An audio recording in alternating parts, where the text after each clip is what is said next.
Basic question which is confronting both academics and policymakers around the world is how does monetary policy work? So given doubts about the efficacy of fiscal policy and significant inside and outside lags involved in its implementation, and a lot of politicization of fiscal policy regarding its scope, form, and nature, increasingly the burden of macro stabilization is being placed on central banks and monetary policy around the world, making how monetary policy works a first order question in almost every country in the world. So what we do in this paper is to ask the question, how changes in monetary policy moves banks. And we think our study is unique in three respects. We look at lending responses to monetary policy within banks. So there's a big literature, and I'm going to talk about it a little bit, which looks at how changes in monetary policy affect different banks differently. We are going to look at within banks, doing a detailed branch level analysis using granular data at the bank branchier level. Second aspect in which our study is unique is we are going to look at quantitative tools of monetary policy, and in particular we are going to look at changes in reserve requirements. And third, we are going to present evidence from India, a large emerging market. So this is a diagrammatic representation of the bank lending channel of monetary transmission.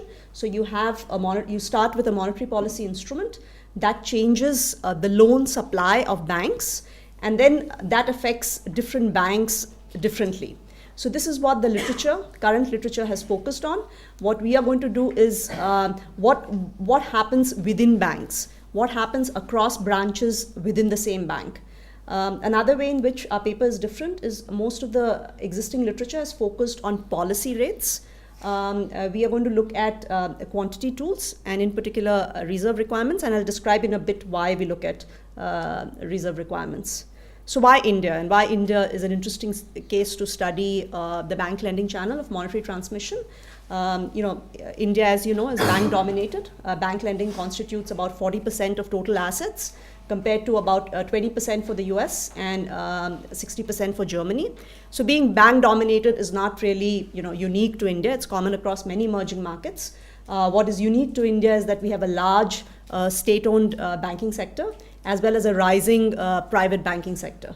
The third reason, why India is an interesting case is, branches matter. So branches are both economically as well as quantitatively important. So as you know, the actual origination of loans takes place at the branch level, and a significant amount of decision making is delegated to branches. For example, if you look at a bank like SBI, the branch manager has total complete discretion to give loans of up to 2 crores.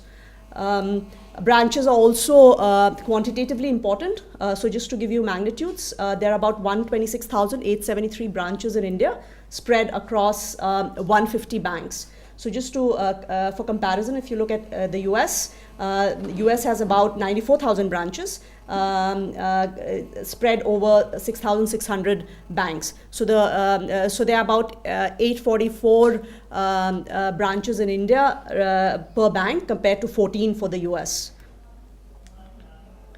The second reason why India is an interesting case is that quantitative tools have been extensively used in India. So there's a lot of discussion now about quantitative tools for monetary policy in the context of zero lower bound in the advanced economies. We've been using quantitative tools for a long time. So quantitative tools in the Indian context have taken the form of cash reserve ratios. So this is the fraction of deposits which banks have to keep with the RBI. So for example, a cut in CRR directly increases the amount of resources which banks have available to lend, and it actually shifts the loan supply of banks outwards. So there are several advantages of looking at CRR.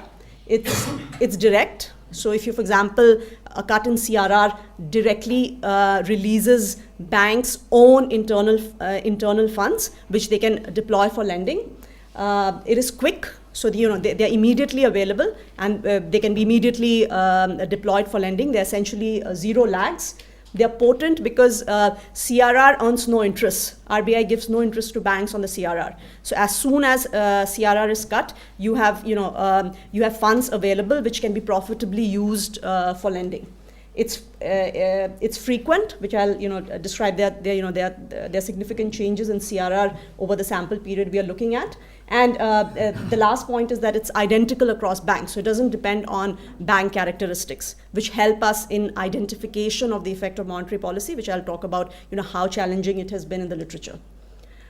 Just to give you an idea, comparable quantitative monetary policy tools, bond buying programs of the Fed and various other advanced economy central banks.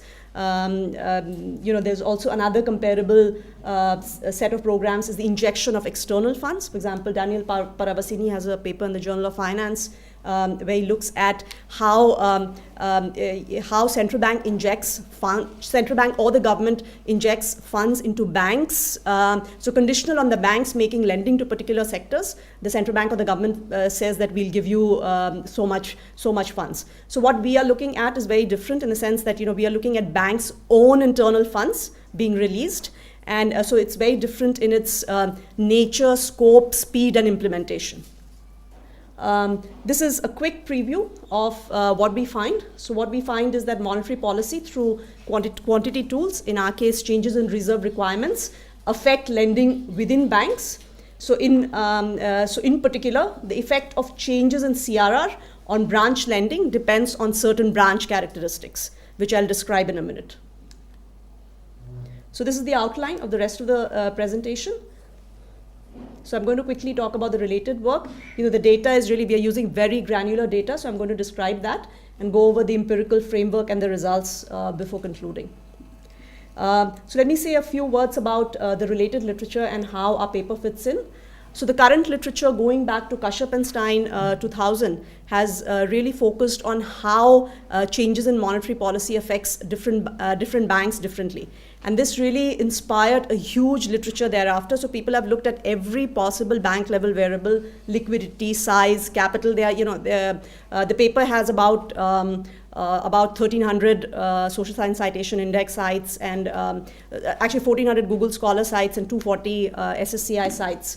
And but when we look into all these sites, there's not a single paper which looks at what happens within banks when monetary policy changes.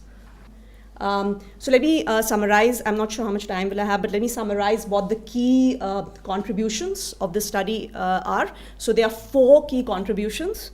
First is to establish that internal frictions within the bank may matter for monetary transmission. So monetary transmission is a very complicated animal. So the literature till now has focused on external frictions. So for example, the essential idea behind the bank lending channel of monetary transmission is that, for example, if Fed raises policy rates and drains deposits from the system, then the idea is that the external friction, so that banks cannot raise funds from outside, so that your bank lending shrinks. If there were no external frictions and the bank was able to raise other forms of funding, say from the capital market, then nothing would happen. So the essential assumption behind the bank lending channel of monetary transmission is that there are external frictions. Banks are not free to raise other forms of external finance.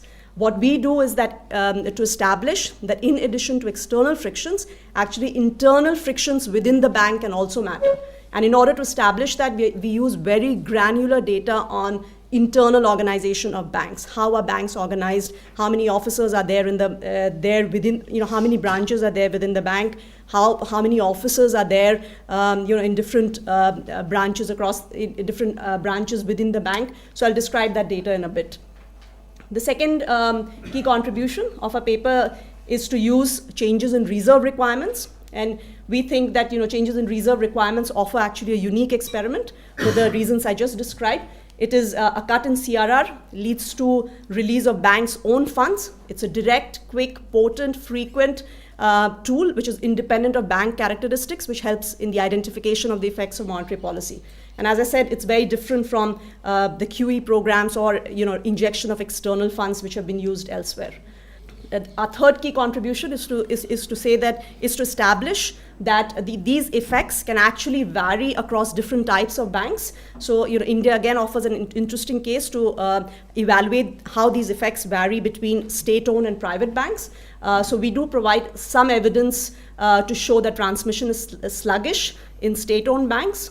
But interestingly, state-owned banks actually showed stronger transmission to rural areas, and state-owned banks seem to be less conscious of risk. And what I mean by less conscious of risk is that, for example, a cut in CRR would increase would increase lending less for branches of banks which are more risky or have high non-performing assets, but less so in state-owned banks. And again, I'll get to these results in a bit.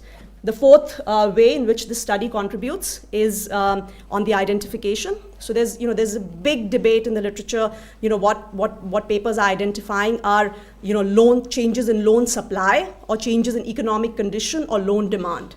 And here again, we contribute, and there's the review paper by Kashyap and Stein. They argue that look, whenever a new paper comes out, there comes out another story for why it's a demand story rather than a loan supply story. So what we do is we introduce more granular controls for heterogeneity. In particular, we can introduce interactive bank year fixed effects, which control for any Kashyap-Stein kind of variables like liquidity, size, capital, etc. And we introduce these district year fixed effects, which control for local demand effects, region-specific demand effects. So we think we take the literature forward in terms of identification of the effects of monetary policy. So with this, let me come to the data. So why should we look at within banks? And this is some statistic I want to show you to establish why is it important to look at lending within banks. So this is simple one-way analysis of variance to see how much of the variation in lending is within banks and how much of the variation in lending is across banks. So if you look at, so interestingly, if you look at the latest data, 90% of the variability in lending is actually within banks. And only 10% of the variation in lending is across banks. And this fraction has actually gone up from about 70% to 90% over time. So this should hopefully convince you why it is important to look at what is happening within banks rather than just across banks. This is not very useful for this audience, but it's not surprising because India is a huge country. It's hugely diverse. So not only if you're looking at a branch, so if you're looking at different branches, of course they're very different in demand conditions because they're located in different regions, but they're also very different in their supply capacity. If you walk into a branch in Gujarat, or you walk into a branch in the northeast part of the country, they are totally different. The kind of services you get, the kind of officers you get, it's a totally different experience. So the point to make here is that it's not only that the demand conditions are different, but also the supply capacity of these branches are very different across different regions in the country. This is just to show you how the CRR has evolved over time. So it has gone down from 14% to 4%, but there's significant variation over time, which we can utilize to study the effects of monetary policy. So having hopefully convinced you that there's significant variation within banks across branches, does monetary policy explain this variation? And what are which branches lend more or less in response to changes in monetary policy? So very quickly, we look at 5 categories of variables, and this is the granular data we have. So the first set of variables are branch organization variables. And here there are 3 essential ideas which we try to proxy using variables at the branch level. So the idea is that the more complicated the decision making, more demands on the organizational hierarchy, you should actually see the transmission to be weaker. Better expertise at the branch, you should see transmission to be stronger. More bureaucracy at the branch, if there are a number of clerks, that's how we measure, you should see actually transmission to be weaker. Then we look at local funds, whether a branch is rich or poor in local funds. And here again the story could go either way. I'm not going to if your branch poor in local funds, if extra resources get available at the headquarters due to a cut in CRR, you might you would see lending increase more in these branches if it's a need-based story, that if this branch needs more resources, so you get so they get additional they increase lending more. But there could also be an incentive-based story that actually banks reward branches which collect more deposits. Then we look at branch location, whether the branch is located in a rural or urban area. Then we look at risk, do risky branches lend more or less in response to changes in monetary policy? And here we look at branch level non-performing assets. Then we look at credit spreads. Credit spreads could indicate both profits or risk. A profit maximizing CEO, might, if extra resources become available at the center, profit maximizing CEO might want to push out lending more to profitable branches. However, if credit spreads increase risk, again, it could go either way. Risky branches could increase lending more or less. So this is, I'll just take 1 minute to explain this empirical framework. This is lending at the bank branch year level. This is a monetary policy variable which varies only at an annual level. And this is the branch characteristic lagged. We are interested in the coefficient delta. So delta less than 0 would imply that a cut, for example, a cut in CRR would increase lending more in these branches. So delta less than 0 would imply stronger transmission, whereas delta greater than 0 would imply weaker transmission. The important thing here is that we are only identifying diff and diff effects and not the overall effect of monetary policy, because you see in this empirical specification there's no empty variable. Because once you introduce empty, you have to drop certain controls, which makes identification less robust. These two parts are the key to the identification strategy. This is bank times year controls, which control for any time varying bank specific characteristic, which would control for any demand factors which also vary at the bank level, and they would control for Kashyap-Stein kind of variables. This is a district times year fixed effects, which control for local demand conditions. So what I'm going to show you now is estimated coefficients for delta. Delta less than 0 would imply stronger transmission, whereas delta greater than 0 would imply weaker transmission. So this is, the 5 categories of variables I mentioned. And so basically, the idea is that more complicated the loan structure. So if branches with high ticket size loans, branches with high share of long-term loans actually have weaker transmission.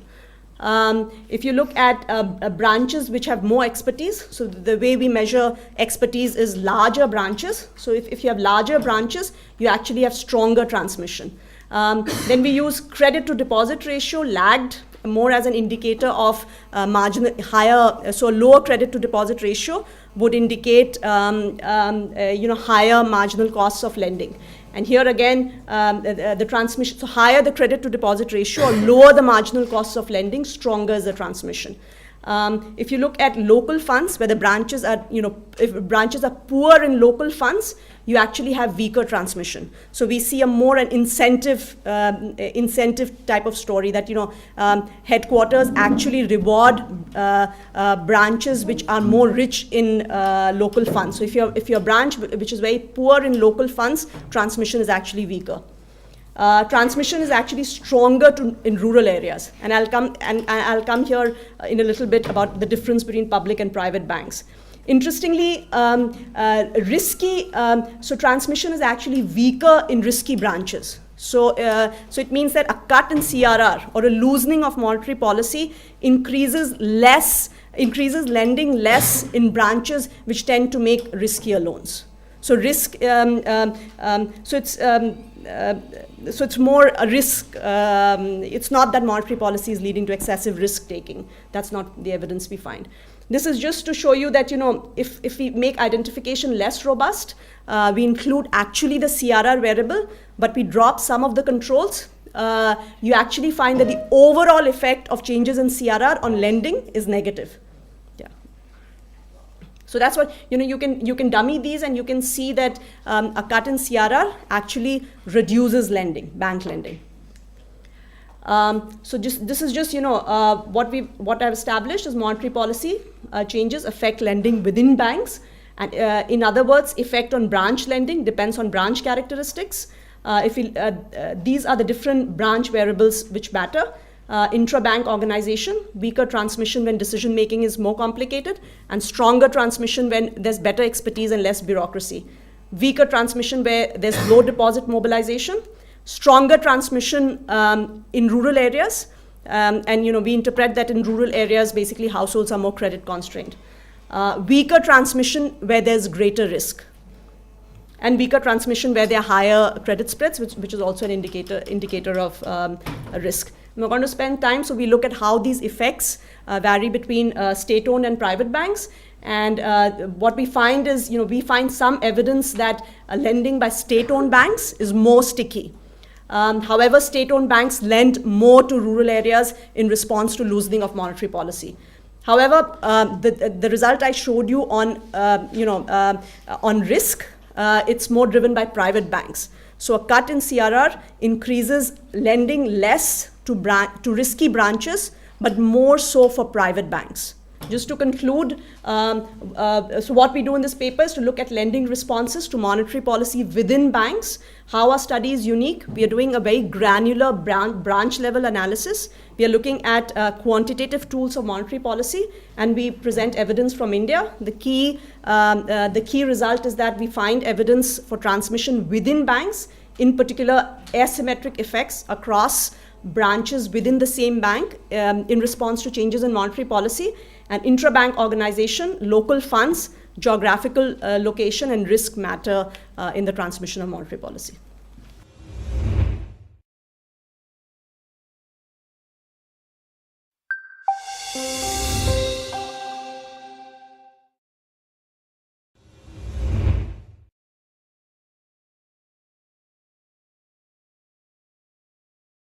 So I just have to say thank you very much for inviting me to discuss this paper. I've learned a lot about banks in India, exploring the issue of the bank lending channel, the transmission of monetary policy through banks, but most importantly through bank branches in India. So it's a very interesting paper, very nicely written, using a very rich data set and uncovering a set of very interesting results. So I really recommend that everybody reads the paper.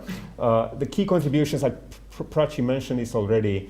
So the paper focuses on transmission of monetary policy within banks through branches rather than across banks. The paper by focusing on branches, then the paper can do, the econometric specification can do a couple of things, like use bank time fixed effects to control for bank characteristics that are unobservable, or use district time fixed effects to control for demand. So the richness of the data set allows for the paper, for the specification to be very to be precise in that sense. The paper focuses on changes in the cash reserve ratio rather than in the key policy interest rate, and provides, again, as I said, provides a lot of insight on India, from which I've learned a lot. So the paper uses the data set from the Reserve Bank of India, the basic statistical returns. The sample is from 96 to 2013. I mean, the fiscal years ending in March of those years. I suppose the data cover, yeah. So the data covers the 36 states, 360 districts, 150 banks, 126,000 or 127,000 branches, 128 million loans. So all these loans are aggregated at the bank branch year loans. And I just wanted to highlight this parallel that, well, what they get is at aggregate level 1 million observations of bank branch year loans. And that reminded me of the title, I mean, Kashyap and Stein, what do 1 million observations on banks say about the transmission of monetary policy in the United States? So this made it into the AR now. 1 million observations seems to be the ticket. With 1 million observations in this paper, I do see a clear direction for this paper to be published also. Okay, so very interesting overview of the banking of the history of the banking system in India. What's interesting again, like Prachi mentioned, so 40%. So the banking sector accounts for 40% of the financial sector in India. The public sector is huge. So public banks have three-quarters of the market share. The private domestic banks have only 20%, and then there's this gigantic bank, the State Bank of India, that has almost 1/4 of the market share with more than 20,000 branches. That's huge. So that in itself highlights the importance of looking at the transmission of monetary policies through at the level of branches. Okay, the main results, a summary. So what I've done here is these are the branch characteristics, and the color code shows. So the transmission of monetary policy is more sluggish through the characteristics highlighted with red, and is enhanced by the characteristics highlighted in green. It seems to me, it seems like large loans and long-term loans for the branches that operate toward this kind of loans, the transmission is more sluggish. But then for the branches that already have high demand, or have high capability in terms of number of officers, the transmission would be faster, would be enhanced, right? So also for the rural branches. Okay, just 4 comments. First, the econometric specification. So again, very detailed. One thing I would observe is that the monetary policy instrument, so the cash reserve ratio by itself is not included. I was wondering why it's included later, but it's collinear with the fixed effect, or why you did? Yeah. So without including it, the interpretation of delta maybe a bit tricky. So if delta is negative, then the interpretation is clear, right? So the branch, if delta is negative here, assuming that increasing, tightening, or no, going the other way, lowering the reserve ratio is going to increase the loans. Then with a negative delta on the interactive term, then it's clear that this particular characteristic enhances the effect. But if delta is positive, the effect could be either sluggish or could be reversed. So I wonder if if that matters. It does matter because the effect could be reversed. I don't know for some branches. So including it, I was wondering if it would be possible, in the other specification without fixed effects, if it would be possible to compute the total responsiveness by branch type or as a function of the branch characteristic, rather than just reporting the coefficient on the interactive term. So beta here, the branch characteristic is a dummy variable. You split branches into 2 bins, like the ones above the median and the ones below the median. So if you make the branch characteristic continuous, that would still be.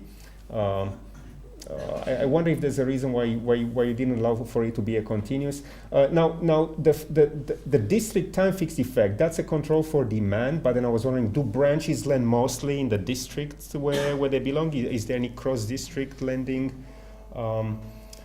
So the other comment would be, so basically the results are a statement on these internal capital markets and the internal transfers within the banks from one branch to the other, right? So, which makes the paper different than Kashyap and Stein, that looks at bank characteristics that explain the differentiated response across banks. Across banks, the response is differentiated for a completely different reason, right? Because the liquidity of the bank's assets that allow them to protect their portfolio following a tightening, right? So instead of dropping loans, they shed the other liquid assets. But then for branches, the story is completely different.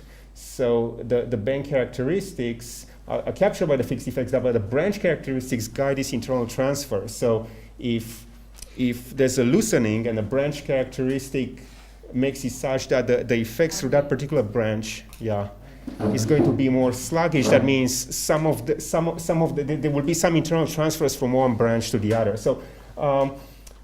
I was wondering if you can more directly measure those internal transfers, such as by using something equivalent to the net due to position that we have in the U.S. bank level data. I don't know which shows this outstanding debt of the branch relative to related offices. And also, can you measure a branch's mission that could be an investment? That could be an investment-oriented versus a funding-oriented branch.